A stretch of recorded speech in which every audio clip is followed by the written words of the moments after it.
Assalamualaikum warahmatullahi wabarakatuh. Perkenalkan, nama saya Muzakir, NIM 210817195. Saya dari kelas Perbankan Syariah. Yaitu di sini saya membuat video tentang tata cara meneruskan pembuatan proposal. Yaitu proposal ketika sudah disetujui, yaitu judulnya sudah disetujui, kemudian rumusan masalah sudah diketahui, latar belakang sudah bisa diperkirakan, kita bisa melanjutkan penyusunan proposal. Adapun dalam penyusunan proposal yang sangat sulit yaitu ketika kita memilih rumusan masalah.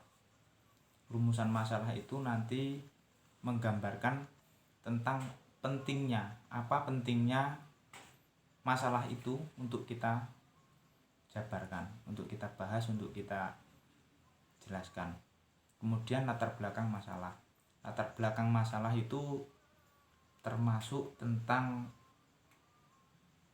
argumen mengapa penelitian itu penting dilakukan. Begitu tentang latar belakang masalah. Kemudian tentang manfaat penelitian. Manfaat itu bisa untuk pribadi, bisa untuk lembaga yang kita teliti, bisa untuk fakultas, dan bisa untuk perbankan yang kita teliti. Intinya untuk manfaat itu untuk umum, untuk kita pribadi dan untuk umum. Kemudian studian peneliti terdahulu.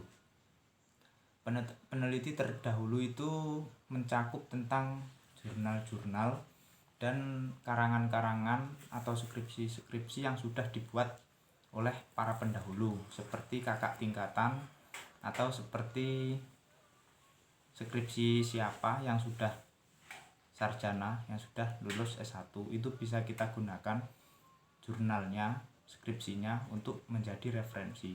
Di sini saya mengambil referensi dari skripsi atau dari jurnal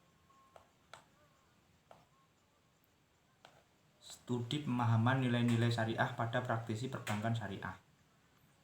Di sini di judulnya yaitu tentang studi pemahaman nilai-nilai syariah. Sedangkan penelitian yang saya ambil yaitu studi penerapan nilai-nilai syariah pada praktisi. Jadi intinya mirip. Dan jurnal atau studi penelitian terdahulu itu bisa menjadi contoh ketika kita kesulitan nanti, bisa menjadi rancangan kita untuk meneruskan isi proposal dan skripsi kita. Karena jika membuat langsung itu sangat sulit, jadi kita butuh contoh untuk menyusun, seperti menyusun cara pengambilan data, kemudian cara menentukan landasan teori dan lain sebagainya. Itu sangat perlu sekali kita membutuhkan jurnal atau penelitian terdahulu. Supaya apa? Supaya mudah untuk rancangan kita. Kemudian landasan teori. Landasan teori di sini dari fakultas atau dari dosen pembimbing itu diwajibkan jurnal umum dan jurnal internasional. Di sini yang saya ambil jurnal umumnya yaitu skripsi-skripsi dari fakultas-fakultas terdekat, dan jurnal internasional yaitu dari web. Di sini jurnal internasionalnya yaitu Jurnal Penerapan Praktek dan Teori Akuntansi Syariah berdasarkan prinsip syariah yang dikarang oleh Bima Cynthia Pratama. Kemudian jurnalnya lagi yang lain pemahaman dan pelaksanaan nilai-nilai akuntansi syariah. Kemudian jurnal internasionalnya yaitu A Comparative Analysis of the Quality of Islamic and Conventional Bank Asset Management in Indonesia. Pokoknya itu jurnal internasional atau di web. Adapun web terpercaya. Caranya mencari mudah dengan browsing di YouTube. Bagaimana cara mencari jurnal internasional, kemudian Kalau sudah tahu caranya, kita bisa mencarinya. Intinya yang sesuai dengan teori. Di sini dalam bab ini teorinya tentang nilai-nilai syariah dan penerapan nilai-nilai syariah yang terdapat dalam praktisi atau pegawai bank. Ada yang bahasa Inggris semua, sulit, seperti tugas dan jenis bank.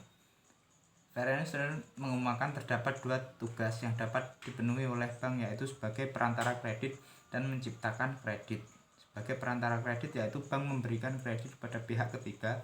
Sumber kredit tersebut berasal dari simpanan dana-dana anggota masyarakat. Sedangkan menciptakan kredit, means of payment out of renting, menciptakan alat pembayaran dari yang tidak ada, yaitu pemberian kredit yang diberikan oleh bank tetapi saldo tabungan nasabah tidak berkurang. Itu tugas bank secara umum. Beda lagi dengan tugas bank secara syariah. Dan di sini menjelaskan pentingnya syariah, atau apa sih syariah itu di bank itu apa. Begitu pentingnya skripsi ini yang kami teliti. Dan di sini prakteknya pada KCP BRI Syariah Ponorogo. Kemudian data dan sumber data. Data dan sumber data itu diambil dari lokasi, kemudian situasi atau pengalaman atau observasi atau caranya.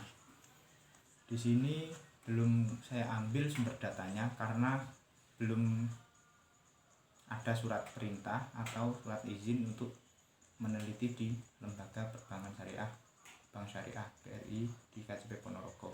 Tapi kami bisa browsing itu seperti kapasitas pegawai, produk-produk bank, dan pelayanan bank.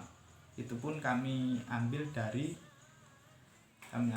jurnal-jurnal dan skripsi terdahulu. Di BRI itu bagaimana pelayanannya, bagaimana sikap-sikapnya, terus produk-produknya apa saja. Di KCP BRI Syariah itu ada. Kemudian kami masukkan di dalam jurnal atau proposal yang kami susun ini. Sebenarnya itu sangat penting dimasukkan data dan tempat, kemudian penelitian langsung, observasi lapangan, tapi belum mendapat izin. Yaitu intinya dalam menyusun skripsi itu, yang pertama, bab pertama itu menjelaskan tentang pendahuluan. Pendahuluan itu mencakup dengan latar belakang perumusan masalah dan tujuan manfaat penelitian secara sistematika penulisan. Kemudian yang kedua, landasan teori. Bab kedua, landasan teori. Contohnya nilai-nilai syariah. Nilai-nilai adalah syariah adalah, praktisi adalah, penerapan nilai-nilai syariah pada praktisi adalah, gitu. Kemudian bab ketiga menjelaskan tentang metodologi penelitian. Di sini metodologi penelitian yaitu perihal jenis penelitian, sumber data, dan teknik pengumpulannya. Yaitu di sini dengan analisis data yang akan dipakai.